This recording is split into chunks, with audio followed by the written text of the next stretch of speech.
Tassel বা লটকন যে নামেই চিনে থাকেন না কেন, আমার চ্যানেলে এই ভিডিওটা দিয়ে দিলাম আপনাদের সুবিধার্থে। কষ্ট করে দেখে নেবেন, দেখে শিখে নেবেন। প্রথমে আমি একটা টুকরা কাপড় নিয়ে নিয়েছি। ওই কাপড়টা ডাবল ভাঁজে ভাঁজ করে নিয়েছি। এখানে চারটা পার্ট আমার 2টা লটকন হবে, আমি 4টা করব। এরকমের টুকরা কাপড় আমার 8টা নিতে হবে। তো প্রথমে দেখেন আমি প্রথমটা কীভাবে কাট করি। তো আড়াআড়িতেও 5 ইঞ্চি, লম্বাতেও 5 ইঞ্চি আমি চারপাশে সমান করে নেব কাপড়টা। তারপর আমার এটা ভাগ করে নিয়েছি। ভাগ করে আমি আরও কিছু কেটে নিয়েছি কাপড়গুলো কাটার পর আমি এখন ওই ফিতাটার জন্য কাপড় কাটবো। ফিতাটার জন্য আমি 1 ইঞ্চিতে করে আড়াআড়িভাবে কাপড়টা কেটে নেব। সোজাতে কিন্তু ফিতাটা ভালো হবে না, আপনাকে আড়াআড়ি করে কেটে নিতে হবে। আমি আড়াআড়ি করে কেটে নিচ্ছি।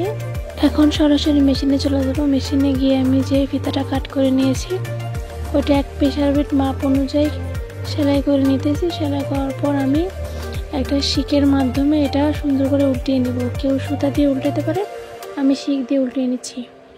তারপরে আমি যে কাপড়গুলো কাট করে রেখেছি ওই কাপড়গুলা নিয়ে নিলাম। নিয়ে এখানে 2টা কাপড় একসাথে করে সেলাই করে দিব চারপাশ সেলাই করার পর আমি কেচে দিয়ে মাথাগুলো কেটে নিচ্ছি। 4টা কোনা কেটে নিতে হবে সুন্দর করে, শুধু এক সুতা বাড়তি রেখে, যাতে উল্টানোর সময় সুবিধা হয়।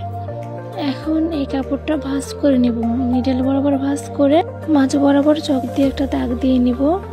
তারপরে আমি তো ডাবল পার্টে কাপড়টা সেলাই করছি। এখন একটা পার্ট নিয়ে মিডল বরাবর যে মার্ক দিয়েছি মার্কের এখানে একটা কাট করে দিব সিজার দিয়ে। কাটটা এমন করতে হবে, বেশি ছোট না আবার বেশি বড়ও না। বেশি ছোট হলে কিন্তু আমি কাপড়ের কোনাগুলো সুন্দরভাবে উল্টাতে পারবো না। আমি আমার আইডিয়া দিলাম, আপনারা আপনাদের সুবিধা মতো কাট করে নেবেন। তো আমি একটা স্ক্রুড্রাইভার দিয়ে সবগুলা কোনা সুন্দর মতো উল্টিয়ে নিচ্ছি।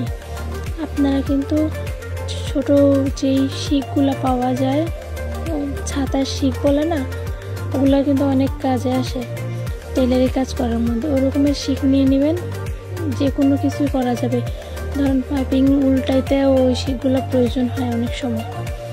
তো এখন আমি স্ক্রুড্রাইভার দিয়ে ভালো করে কোনা সবগুলো তুলে নিচ্ছি। তারপরে হাত দিয়ে ঘষে ঘষে কাপড়টা সমান করে দেবেন। যদি আয়রন থাকে আয়রন দিয়েও আয়রন করে নিতে পারেন।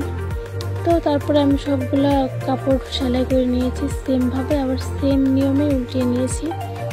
এখন দেখুন সবচেয়ে গুরুত্বপূর্ণ কাজ যেটা, আমি যে পাটে আগে কাট করে নিয়েছি ওই পাটে না, তার উল্টা পাশে ভাঁজ করে নিয়ে হালকা করে কাটতে হবে, যাতে আমি পাইপিংটা ভিতরে ঢুকাইতে পারি। সবগুলো আমি কাট করে নিব একে একে। আমি দেখিয়ে দিচ্ছি যেভাবে আপনারা সেম একই নিয়ম করবেন, তাহলে কিন্তু আপনাদেরগুলোও আমারটার মতো সুন্দর হবে। এই লটকনগুলো দেখতে খুবই আকর্ষণীয় লাগে।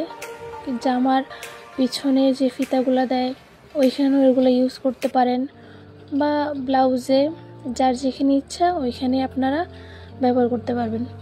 তো এখন আমি যেই সাইডে কাট করে নিচ্ছি নতুন করে, আমি আবারও দেখাইছি, ছোট্ট যে কাটটা করলাম আমি সিজার দিয়ে, ওই পাশ দিয়েই আমার ফিতাটার মধ্যে কাপড়গুলো ঢুকাইতে হবে। আগে যেটা কাট করছি বড় ওইটা না, ওই দিকে না, আমি দ্বিতীয়বার যেখানে ছোট করে কাট করছি ওই দিক দিয়ে আমার ফিতাটা ঢুকাইতে হবে। তারপরে সমান করে দেখতেছি কতটুকু গ্যাপে আমি নিলে সুন্দর হবে। প্রথমটা নিলাম, প্রথমটা মাথায় নিয়েছি একবারে। তো মাথায় নিয়ে আমি একটা ভাঁজ করে দিয়েছি। মাঝ বরাবর ভাঁজ দিয়ে ভাঁজের যে মিডল পয়েন্ট, ওই মিডল পয়েন্ট থেকে একটা সেলাই দিব। সেলাইটা ফিতার মাঝখানে দিতে হবে। আবার ওইখান থেকে ধরে আবার এই কাপড়ের মিডল পয়েন্ট পর্যন্ত আরেকটা সেলাই করে নেবেন।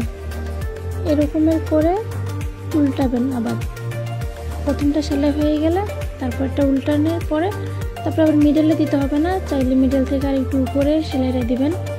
দেওয়ার পরে কিন্তু পাইপিংটা কিন্তু সরাই ফেলতে হবে, মানে ফিতাটা সরাই সেলাই করতে হবে, না হয় কিন্তু ফিতাটাও সেলাই হয়ে যাবে। সেলাই হয়ে গেলে কিন্তু ফিতাটা উল্টানো সম্ভব না। এখন আরও একটা দেখাই দিচ্ছি। এখান থেকে আপনি 1 থেকে 1.5 ইঞ্চি পরিমাণ দূরত্বে আরেকটা সেলাই করে নেবেন। সেম সেমভাবে এটার ভাঁজটাও এরকমেরই হবে। এরকম করে কিন্তু আমি সবগুলোই সেলাই করে নেব। আপনাদের বোঝানোর জন্য কিন্তু আমি একটু চক দিয়েও মার্ক করে দিয়েছি, যাদের বুঝতে অসুবিধা হয়েছে তারা চকের মার্কটা একটু খেয়াল করবেন। প্রথমটা যেভাবে সেলাই করে নিয়েছি এটাও সেম একই নিয়মে সেলাই করে নিচ্ছি। ফিতাটা কিন্তু হাত দিয়ে সরাই নিতে হবে, না হয় এটা সহকারে সেলাই হয়ে যাবে। সেলাই করার পর আমি উল্টিয়ে নেব। এই তো আমার ফাইনাল লুক, সবগুলো লটকন আমার তৈরি হয়ে গেছে। তো ভিডিওটা কেমন হলো কমেন্টে জানাবেন, ভালো লাগলে আমার চ্যানেলটা সাবস্ক্রাইব করে দিবেন।